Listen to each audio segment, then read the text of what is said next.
ಇನ್ನೊಂದು ಹೇಳ್ತೀನಿ, ನಮ್ಮ ಎಕ್ಸೈಸ್ ಮಂತ್ರಿಗಳಿಗೆ ದಯಮಾಡಿ ಹಳ್ಳಿಯಲ್ಲಿ ಎರಡೆರಡು ಅಂಗಡಿ ದುಡ್ಡು ಇಸ್ಕೊಂಡು ಎರಡೆರಡು ಅಂಗಡಿ ಮಾಡೋಕ್ಕೆ ಹೋಗಬೇಡಿ, ಅಥವಾ ಓಪನ್ನಾಗಿ ಎಲ್ಲ ಬಿಟ್ಬಿಡಿ, ಯಾರು ಮಾಡ್ಕೊಳ್ಳಿ ಅಂತ.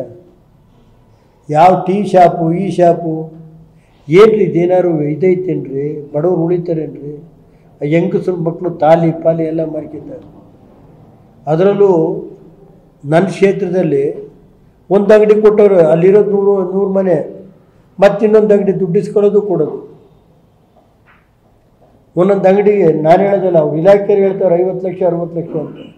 ನಾನು ಹೇಳೋಕ್ಕೋ ರೇವಣ್ಣರು ಹೇಳಿದ್ರು ಅಂತಾರೆ, ಫಿಕ್ಸ್ ಮಾಡಿಬಿಟ್ಟವ್ರಂತೆ. ಡಿ ಸಿಗಿಷ್ಟು, ಡೆಪ್ಟಿ ಕಮಿಷನರಿಗಿಷ್ಟು, ಎಕ್ಸೈಸ್ ಇನ್ಸ್ಪೆಕ್ಟ್ರಿಗಿಷ್ಟು, ಅವ್ರು ಯಾರು ಏನೇ ಇಲ್ಲ. ಕೆಲವರು ಹಿಂದೆ ಎಕ್ಸೈಜಲ್ಲಿ ಕೆಲವ್ರು ಹಿಂದೆ ಎಲ್ಲೆಲ್ಲಿದ್ದರು, ಅವ್ರು ಇವತ್ತು ಹೆಂಗಾಗಿವ್ರೆ. ರಾತ್ರಿಯೆಲ್ಲ ಕದ್ದೊಡೆಯೋದೆ.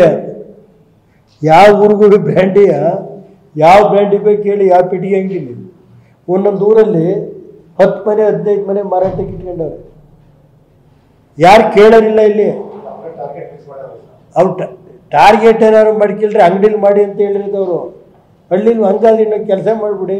ಒಂದು ಸರ್ಕಾರಕ್ಕೆ ಹೇಳ್ತೀನಿ, ಡಿ ಸಿಗೆ, ನಿಮ್ಮ ಎಕ್ಸೈಸ್ ಮಿನಿಸ್ಟ್ರಿಗೆ, ಎಕ್ಸೈಸ್ ಕಮಿಷನರಿಗೆ ಹೇಳ್ತೀನಿ, ಎಲ್ಲರೂ ಮಾರ್ಕೇಳಿ, ನಮ್ಗೆ ದುಡ್ಡು ಬರಬೇಕು. ಯಾರ ಮಲ್ಲಾರು ಮಾರ್ಕೇಳಿ, ಅಲ್ಲಿ ಹೋಗೋದು, ದುಡ್ಡು ಇಸ್ಕೊಳ್ಳೋದು, ಬಿಟ್ಟು ಬರೋದು. ಒಂದು 10 ಇಟ್ಕೊಂಡಿದ್ರೆ ಅವನು ಮಲ್ಲಿ ತಂದು ಕುಡಿಯೋಕ್ಕೆ ಅವ್ರ ಕೇಸ್ ಹಾಕೋದು. ಹಾಂ ಅಲ್ಲ, ಅವ್ರ ಕೇಸ್ ಹಾಕೋದಲ್ಲ ಸರ್, ದುಡ್ಡು ಇಸ್ಕೊಂಡು. ಹಾಂ, ನಾನು ಬ್ಯಾನ್ ಮಾಡಿದ್ರೆ 54,000 ಕೋಟಿ ದುಡ್ಡು ಗೊತ್ತೈತೆ, ಬಡವ್ರ ದುಡ್ಡು ಆಮೇಲೆ ಎಲ್ಲಿ ಹೋಯ್ತದೆ. ಈ ಗ್ಯಾರಂಟಿ ದುಡ್ಡು ಬೇಡುವ ಬ್ಯಾನ್ ಮಾಡಿದರೆ. ಈಗ 63,000 ಕೋಟಿ ಸಾಲ ಐತೆ, ಇದು 54 ಅದು ಸೇರಿದರೆ ಎಷ್ಟಾಯ್ತಿದೆ? 118 ಆಯ್ತದಲ್ಲ. ಬ್ಯಾನ್ ಮಾಡಿ ಅಂದರೆ ಬ್ಯಾನ್ ಮಾಡಿದ್ರೆ ಸಂತೋಷ, ಇಲ್ಲ ಎಣ್ಣೆ ಕುಡಿಸ್ತಾ ಹೋದ್ರೆ ಆಗೋದೇ ಇಲ್ವಲ್ಲ.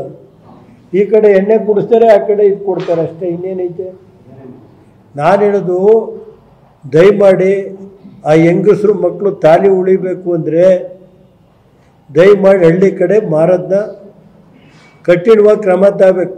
ಈ ಸ್ಕ್ವಾಡ್ ಐತೆ ದುಡ್ಡು, ಎಕ್ಸೈಸ್ ಡಿ ಸಿಯಿಂದ ಹಿಡಿದು, ಎಕ್ಸೈಸ್ ಕಮಿಷನರಿಂದ ಹಿಡಿದು, ಇಲ್ಲಿ ಡೆಪ್ಟಿ ಸೂಪ್ರಿಂಟೆಂಡೆಂಟು, ಇವರು ಎಲ್ಲ ಬರೀ ದುಡ್ಡು.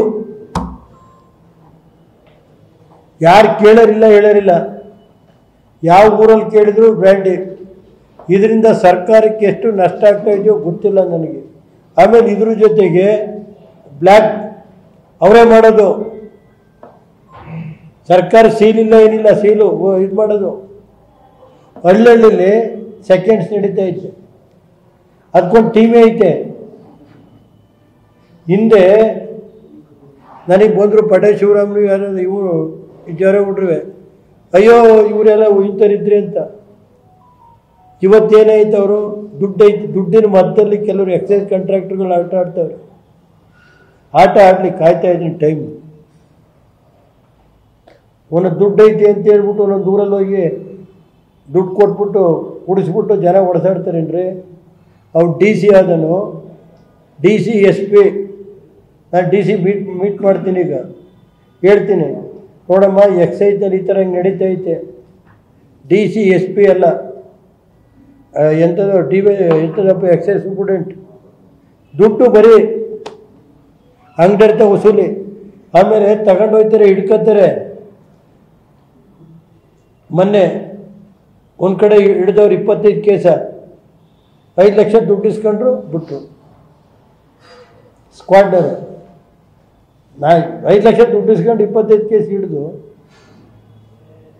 ಯಾವ್ದಾದ್ರು ಒಂದು ಕೇಸ್ ಹಾಕಿ ಯಾರ ಮೇಲಾದ್ರು ಒಂದು ಕ್ರಮ ತಗೊಂಡವ್ರೇನ್ರಿ? ಅಂಗಡಿ ಮೇಲೆ ಯಾವ್ದಾದ್ರು ಒಂದು ಅಂಗಡಿ ಮೇಲೆ ಕೇಸ್ ಹಾಕಿ ಒಂದು ಕ್ರಮ ತಗೊಂಡವ್ರ?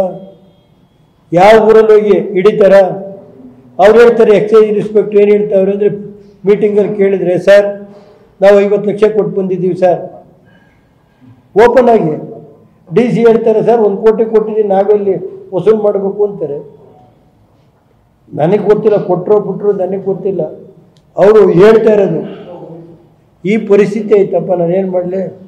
ನಾನು ಹೇಳೋದು, ದಯಮಾಡಿ ಏನಾದ್ರು ನಿಮ್ಮ ಮಕ್ಕಳು ಮರಿ ಒಳ್ಳೇದಾಗಬೇಕು ಅಂದರೆ ಆ ಹೆಂಗಸ್ರದ್ದು ಹಳ್ಳಿಯಲ್ಲಿ ಮಾಡಿ ಅಂಗಡಿಲಿ ಮಾಡ್ಕೊಂಡು ದುಡ್ಡು ಮಾಡ್ಕೊಳ್ಳಿ ನಾನು ಬೇಡ ಅನ್ನಲ್ಲ. ಹಳ್ಳೀಲಿ ಟೀ ಶಾಪ್ ಇಟ್ಟಂಗೆ ಇಟ್ಟವ್ರಲ್ಲ ಸರ್, ಈ ದುಡ್ಡಿಗೆ ಇದಕ್ಕೆ ಬೇಕಾ? ಆ ಹೆಂಗಸರು ತಾಲಿ ಕಿತ್ಕೊಂಡು ಹೊಡೆದು ಕುಡಿದು ಹೊಡೆದವು ಎಣ್ಣೆ ಅವ್ರು ಹೋಗ್ಬೇಕು, ಅವ್ರು ಕೂಲಿ ಮಾಡ್ಕೊ ಬರ್ತಾಳೆ, ಅಲ್ಲದವ್ರು ಡೈರಿಲಿ ಹಾಲು ಹಾಕ್ತಾಳೆ, ಆ ದುಡ್ಡೆಲ್ಲ ಅರ್ಧ ಕುಡಿಯೋಕೆ ಕೊಡ್ಬೇಕಾಗೈತೆ.